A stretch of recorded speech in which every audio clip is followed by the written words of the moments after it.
اعوذ باللہ من الشیطان الرجیم بسم اللہ الرحمن الرحیم السلام علیکم ورحمۃ اللہ وبرکاتہ۔ آج کا ہمارا سبق ہے تختی نمبر 4 زیر۔ آج ہم پڑھیں گے زیر کی تختی۔ جس طرح ہم نے زبر پڑھا تھا کہ زبر جو ہے حرف کے اوپر ہوتا ہے، اس طرح سے زیر جو ہے وہ حرف کے نیچے لگا ہوتا ہے۔ اور جس طرح ہم نے زبر پڑھا تھا کہ زبر کو ہم پڑی حرکات کہتے ہیں، پڑی حرکت کہتے ہیں، اسی طرح زیر کو بھی پڑی حرکت کہتے ہیں۔ زیر کو پڑھتے وقت 3 باتوں کا خیال رکھنا بہت ضروری ہے۔ نمبر 1، کھینچ کر نہیں پڑھنا، جھٹکا دے کر نہیں پڑھنا اور مجھول نہیں پڑھنا۔ جس طرح میں نے آپ کو زبر نے بتایا تھا کہ جسے با زبر با ایسے ہم نہیں پڑھیں گے، ہم صرف یہ پڑھیں گے با زبر با، تا زبر تا، سا زبر سا۔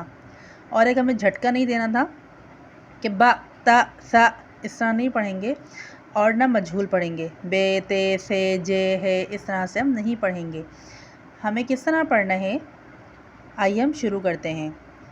اعوذ باللہ من الشیطان الرجیم بسم اللہ الرحمن الرحیم۔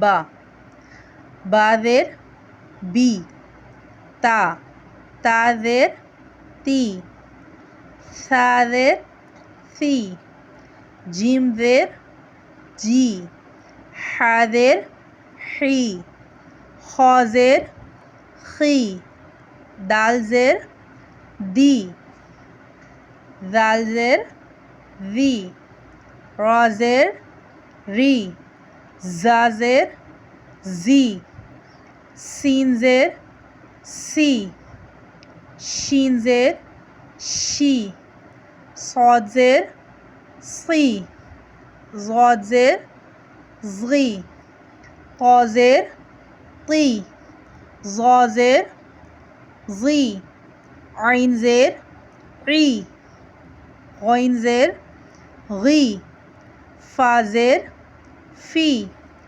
قاف زیر قی، کاف زیر کی، لام زیر لی، میم زیر می، نون زیر نی، واو زیر وی، ہا زیر ہی، حمزہ زیر ای، حمزہ زیر ای، یا زیر یی۔ جس طرح ہم نے پڑھا تھا پہلے کہ زبر کی تختی میں ہم نے پڑھا تھا کہ را کے اوپر زبر ہوگا تو اسے ہم موٹا پڑھیں گے، لیکن یہاں زیر کی تختی میں اگر را کے نیچے زیر ہوگا تو اس کو ہم باریک پڑھیں گے۔ را زیر ری، یا ری نہیں پڑھیں گے، اس کو ری۔